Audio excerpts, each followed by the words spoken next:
In this exercise, we got to learn more about the understanding of biological signal detection and amplification to the construction of an electromyography or EMG circuit. EMG is an electrodiagnostic procedure technique for recording the electrical activity produced by skeletal muscle. EMG uses an electromyogram and it detects the electrical potential generated by the muscle cells when these cells are electrically or neurologically activated. Our EMG circuit utilized minute muscular deprivation in the subject's muscle to drive a lead. We tested our circuit on the subject's bicep and her calf.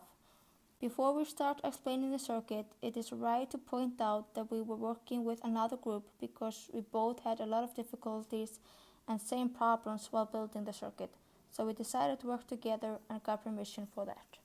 We needed to build a differential amplifier with high common mode rejection ratio to observe the EMG signal. Since the dominant voltage signals in our body is around 60 Hz sine wave, we assembled the INA118 preamplification circuit as you can see on this photo here. Pins 2 and 3 were connected to the bicep electrodes. We connected the positive lead to V plus and the negative one to V minus. Firstly, we had to choose a gain resistor or RG, such that the total gain of the amplifier would be approximately 10. We choose 10 because we don't want to amplify the noise too much. Next, we assembled a second order bandpass by combining a second order high pass and a low pass filter with our MCP6004. For our combination of a second order high pass and low pass filter, we had to find out ourselves what resistors and capacitors we wanted to use. We decided we wanted to use a 10 microfarad capacitor. Then we could calculate the resistors we needed with this equation. Note that the resistors and the capacitors are equal within both filters because we still don't want to amplify any noise. We tried multiple times to use frequencies between 100 and 500 Hz, but that did not work. After trying many frequencies, we found out that the frequency between 10 and 400 was good for the bicep muscle of the subject. So for the low frequency, we chose F as 10 Hz. For the high frequency, we chose F as 400 Hz. Once we had built the filters, we finished our circuit with a non-inverting amplification circuit. We built the non-inverting amplification circuit after this schematic. Here the output, Vout, was connected to a LED.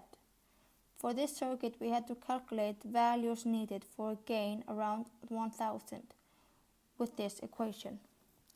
Now after finishing the circuit and connecting the electrodes to the muscle and one to the elbow bone which connected to the ground, the subject started to flex and we got these results.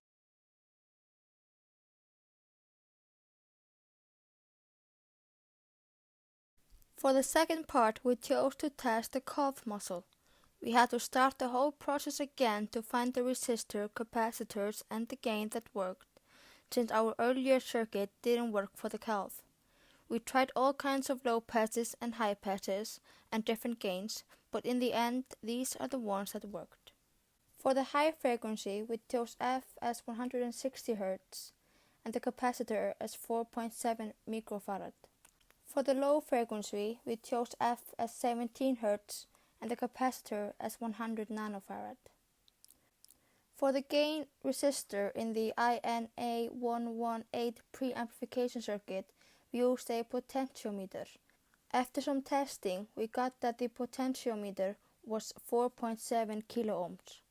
In the non-inverting amplification circuit, we needed a gain around 100.